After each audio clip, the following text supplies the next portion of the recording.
La situation de la Côte d'Ivoire commence à inquiéter dans la sous-région et on va aller donc au Burkina Faso. Il y a des débats qui sont animés sur les plateaux de télé où, en tout cas, les populations, les analystes s'inquiètent de ce qui va se passer en Côte d'Ivoire. Ils sont très, je dirais, ils sont donc tous d'accord que ce qui se passe en Côte d'Ivoire touche aussi les pays de la sous-région. On va les écouter. Le profil de Thiam, je crois que c'est comme on le dit chaque fois que chaque peuple mérite ses dirigeants. Le profil de Thiam par rapport à la Côte d'Ivoire, Thiam est plus ivoirien qu'Alassane Ouattara. Thiam a ses papas, mamans qui ont vécu la Côte d'Ivoire bien longtemps, au temps d'Oufoué, avant que lui ne naisse. Et lui, il est né ivoirien. Alors, de père et de mère ivoirien, c'est pas parce qu'il est Thiam qu'on va dire qu'il est sénégalais.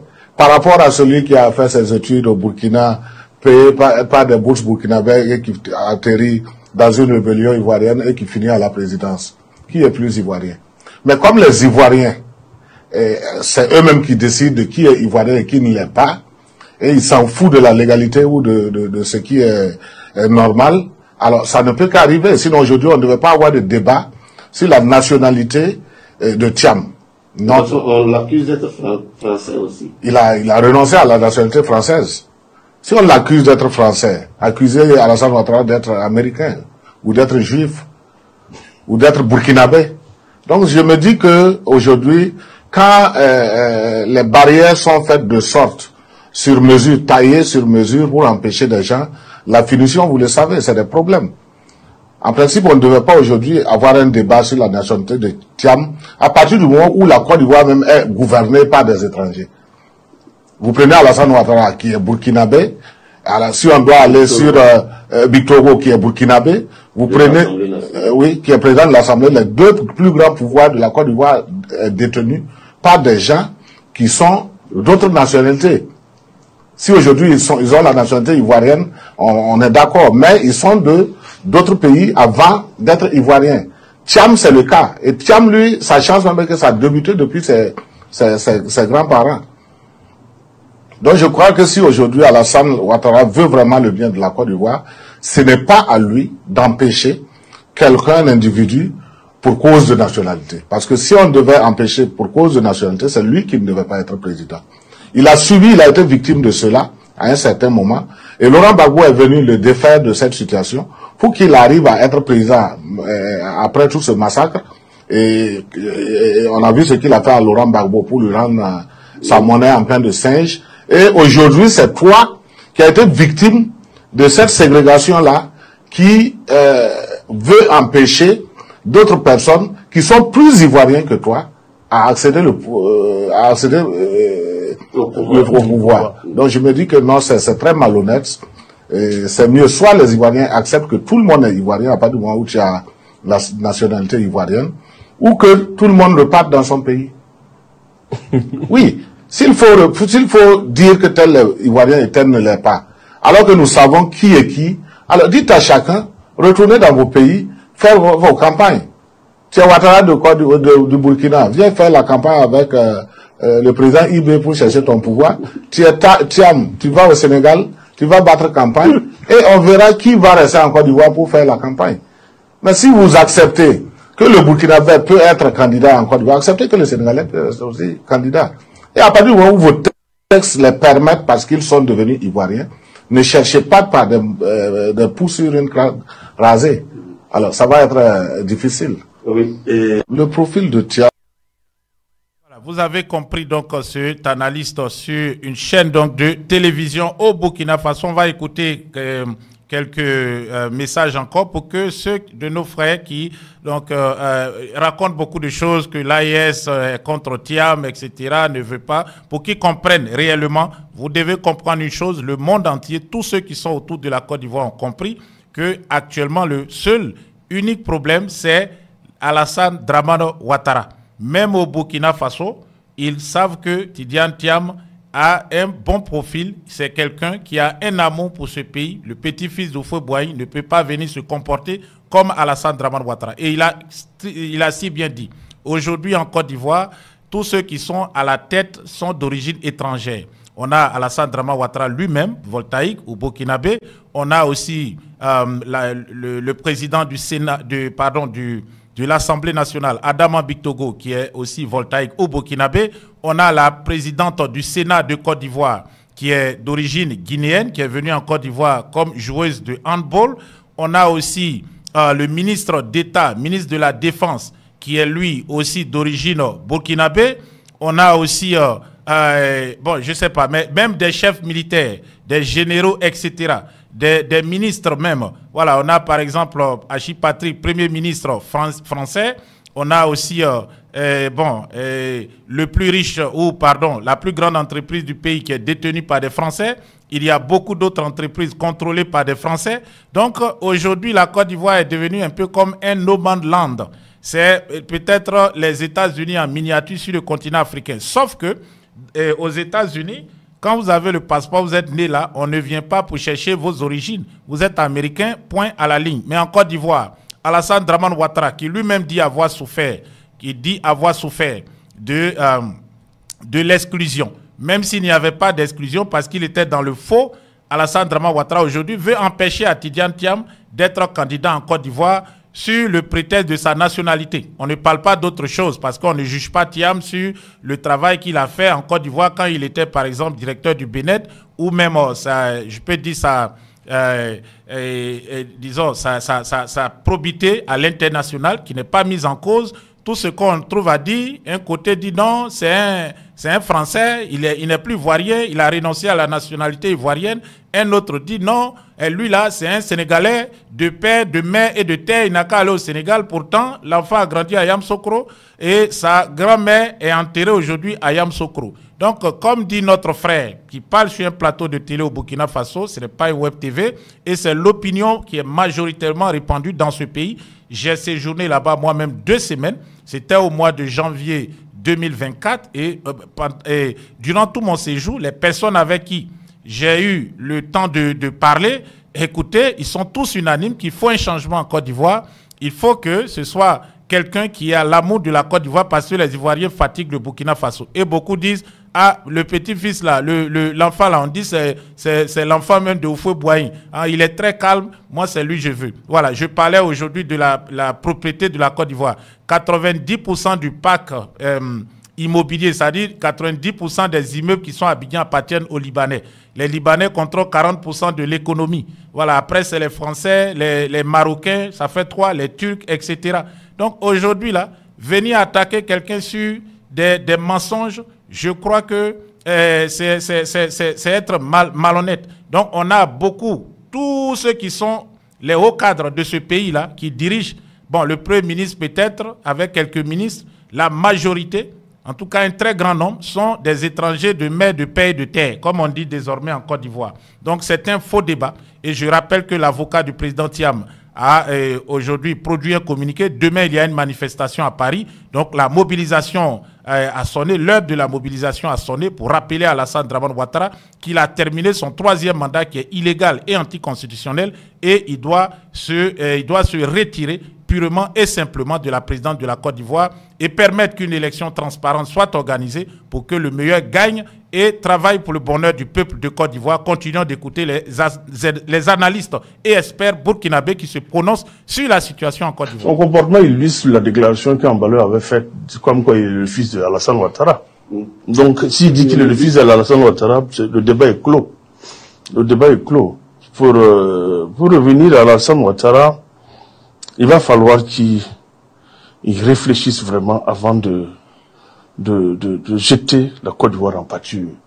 Lorsque son frère dit, demande à l'armée de rester unie, solidaire, voilà, photocopie dit demande à l'armée de rester solidaire et unie, c'est à la limite pitoyable. Parce que ce que moi je vois, c'est le scénario gabonais.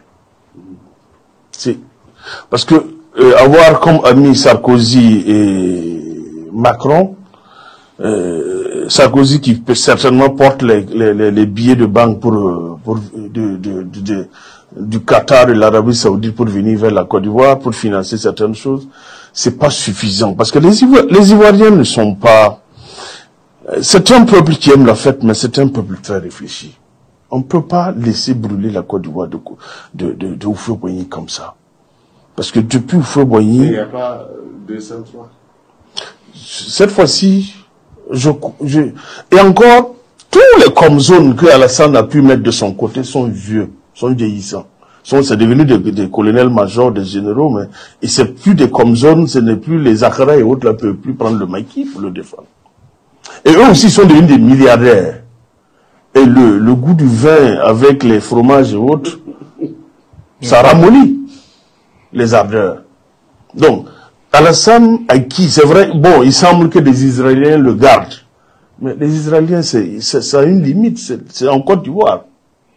Voilà, l'armée ivoirienne, dans l'armée ivoirienne, il y a des jeunes pousses, il y a des jeunes officiers compétents, capables de s'assumer.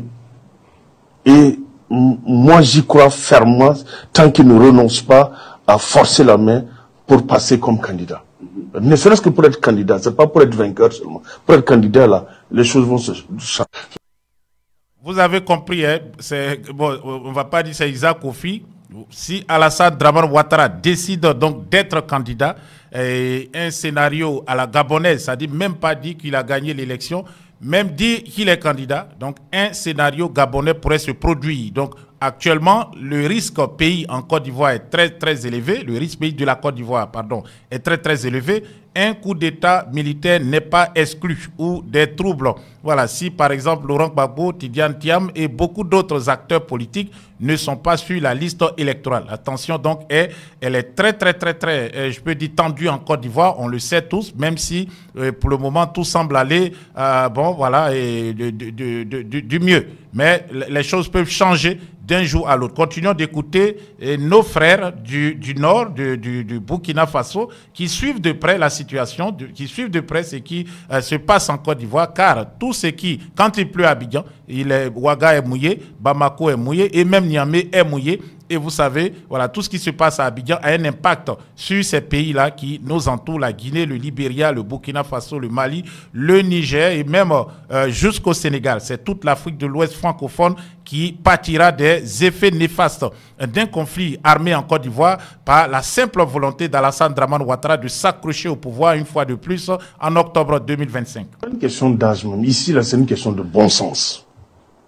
Alassane devait faire 2 mandats. C'est lui-même qui a dit ça. Il devait faire 2 mandats et céder le fauteuil. Et actuellement, nous devions être au 2e mandat de Guillaume Soro. C'était la logique connue. C'était le croquis, l'architecture établie en son temps. Mais la réalité des choses est tout autre. Je suis absolument d'accord avec. Mais Alassane ne peut pas, en aucun cas, il ne pourrait être candidat en Côte d'Ivoire. Ça m'étonnerait. Mais est-ce qu'il veut mourir au pouvoir comme son prédécesseur Houphouët-Boigny? De toutes les façons, il mourra, mais pas sur ce pouvoir-là. Plutôt qu'on va, ce que je disais la dernière fois, il faut le maintenir pour qu'il voit les dégâts qu'il a commis plus tôt. Les 42 000 milliards qu'il a contractés pour juste faire des ponts et faire des photos là. Et il faut qu'il voit ça de l'œil. L'avenir des jeunes qu'il a phagocytés, les pauvres qu'il a vidés des bidonvilles, le prix de l'akeke qui est inaccessible, comme le disait Nava la dernière fois. La Côte d'Ivoire, notamment Abidjan, vit sur un faux rythme. C'est pas le niveau de vie réel de la Côte d'Ivoire. Ils ont tellement dopé le niveau de vie que les gens se sentent aux États-Unis. Comment Abidjan à côté, qui était une des villes les plus accessibles, devient une des villes les plus chères du monde? C'est pas possible. Et la Côte d'Ivoire, la Côte d'Ivoire, c'est le Burkina, c'est le Mali, c'est le Niger, et c'est le Libéria. C'est nos communautés la Côte d'Ivoire, c'est à nous tous. Nous devons tous nous lever pour qu'on ne casse pas cette Côte d'Ivoire là, parce que nous allons tous payer le prix. Parce que une rébellion ne nous arrange pas. Et qu'il y ait, je ne sais pas, la dernière fois c'était près de 80 morts. Cette fois-ci, il y aura combien? Il faut tout faire pour que Alassane Ouattara décide de partir. Voilà. Il faut tout faire pour que Alassane Ouattara décide de partir clair et net. Ce qui se passe en Côte d'Ivoire nous affecte tous. Il faut faire tout pour éviter que le chaos ne règne en Côte d'Ivoire. Donc, et vous comprenez que les peuples de la sous-région sont de cœur avec le peuple ivoirien qui va sûrement entamer une des plus difficiles batailles de sa vie, mettre fin à une dictature qui a déjà fait assez de mal au peuple ivoirien. Ce sont déjà plusieurs milliers de morts, dont une centaine au cours de l'élection de 2020, et puis bon, plusieurs milliers au cours de celle de 2010, plusieurs autres milliers pendant donc la crise politico-militaire qui a secoué la Côte d'Ivoire de 2002 à 2011. Ensuite, il faut aussi relever, c'est l'expression, les arrestations arbitraires, les emprisonnements, les disparitions forcées, les séquestrations, et puis bon, les personnes qui sont tenues au secret sans jugement depuis plusieurs années, qu'ils soient militaires ou civils, et puis aussi les personnes qui ont été forcées à l'exil. Récemment, c'est un fils d'un ministre, un célèbre ministre du président Félix Houphouët-Boigny, un homme qui a contribué à bâtir ce pays, la Côte d'Ivoire, Jean-Christian Konan, fils du ministre Lambert Konan-Kouassi, ancien ministre de l'Agriculture, celui qui veillait à ce que tous les paysans de Côte d'Ivoire, ceux qui créent la vraie richesse pour que ce pays avance, voilà, c'est lui qui gérait ce département ministériel, et il est décédé aujourd'hui dans des conditions encore troubles, mais surtout son fils a été obligé de fuir la Côte d'Ivoire, traqué par des escadrons de la mort du régime d'Alassane Dramane Ouattara. Donc continuons d'écouter une dernière partie, bon, pour que vous compreniez un peu ce qui se dit, ce que les gens pensent de la situation actuellement en Côte d'Ivoire, parlant ou venant de l'AES, l'Alliance ou la Confédération de l'Alliance des États du Sahel. La CEDEAO, c'est Alassane Ouattara. Il n'y a pas de CEDEAO qui puisse dire quoi que ce soit à Alassane Ouattara. Donc c'est le patron de la CEDEAO, c'est lui qui décide pour la CEDEAO. Si la CEDEAO décide de s'investir, il s'investit. Voilà. C'est ça la CEDEAO aussi, la loi du plus fort. La CEDEAO, c'est celui qui peut diriger les contingents, les batailles, ou bien c'est quoi il a dit, vers d'autres peuples comme le Niger, mais pas contre lui-même. Donc aujourd'hui, si le président Alassane Ouattara décide de repartir conquérir le pouvoir, c'est les Ivoiriens qui l'ont béni pour ça. Puisque lui-même il a dit qu'à 75 ans, alors, briguer encore un mandat, et il a même demandé aux Ivoiriens de faire pardon, de ne pas le tuer. Que ceux qui n'ont qu'à demander à un tel, ils savent ce que ça vaut, parce que chaque soir, on lui dépose 2 valises de documents à signer. C'est ce qu'il a dit. Pour dire que la souffrance du président, c'est pas fait pour un homme de plus de 75 ans. C'est lui-même qui l'a dit aux Ivoiriens. Il n'a pas dit ça aux Burkinabés, c'est aux Ivoiriens qu'il a dit. Donc ça montre déjà, il a prévenu, après 75 ans, je serai incapable de signer vos 2 valises de documents. Et je n'aurai pas cette tête-là à pouvoir gouverner votre pays, et vous risquez de me tuer si vous me mettez toute cette charge-là au dos. Et si les Ivoiriens acceptent, malgré tout, que nous voulons que tu n'arrives pas à signer, nous voulons que tu meurs, nous voulons que tu détruises notre pays, et on lui laisse partir. C'est juste une modification de loi pour pouvoir passer à un quatrième mandat ici que le peuple s'est levé. Ce n'est pas que... quand le peuple ne veut pas, ça ne passe pas. Mais si aujourd'hui le peuple ivoirien assiste, comme je ne sais pas, personne ne viendra d'ailleurs les sauver. Personne ne viendra d'ailleurs sauver le peuple africain. Nous, on parle pour parler. Nous ne pouvons pas aller sauver le peuple ivoirien des griffes d'un vieux dinosaure. C'est pas possible. Et aujourd'hui, ce qui se fait, c'est parce qu'il a une force derrière lui. Et cette force-là fait peur aussi au peuple ivoirien. C'est qui? C'est l'armée française. S'il n'avait pas l'armée française derrière lui, l'armée ivoirienne est suffisamment intelligente. Il a démantelé l'armée française. Cette même armée qui a quitté Port-Boué, c'était pour berner les Ivoiriens. C'est la même force qu'on dit que ça se trouve à Bouaké. C'est pas parti loin. Ce n'est pas comme au Burkina où vous avez chassé et puis c'est parti. Non, c'est différent. Donc si aujourd'hui, le peuple ivoirien le regarde faire, soit c'est par peur de l'armée française, d'être tué comme au temps où il voulait déloger Gbagbo, ou bien c'est parce que le peuple ivoirien est satisfait de son comportement et de sa manière de faire. Puisque lui-même il a prévenu, à 75 ans, je ne peux pas. Il y a 2 valises, je ne pourrai pas signer. Vous risquez de me faire mourir. Alors, je vous demande pardon de me laisser me reposer. C'est ce qu'il a dit. Donc aujourd'hui, Alassane Ouattara continue à vouloir enchaîner des mandats et des mandats. Cela dépend des Ivoiriens. Sinon, je sais que les autres, Simone Gbagbo et autres, ne pourront pas l'empêcher dans la CEDEAO. Gbagbo et les autres, Simone Gbagbo et les autres ne pourront pas l'empêcher. Donc, la sous-région aujourd'hui, dit, les Ivoiriens, bon, je vais résumer, les Ivoiriens sont un peu lâches, il faut le dire, ou bien, en tout cas, ils n'ont pas montré suffisamment qu'ils sont des braves, comme en 2004, quand l'armée française a voulu déloger le président Gbagbo, les jeunes Ivoiriens ont montré leur bravoure en faisant face à l'armée française. Voilà. Et aujourd'hui, où la donne a changé, où aucune armée étrangère, et même la française, ne peut tirer sur des citoyens en Côte d'Ivoire, je pense qu'il faut donner la force à l'armée de finir le travail.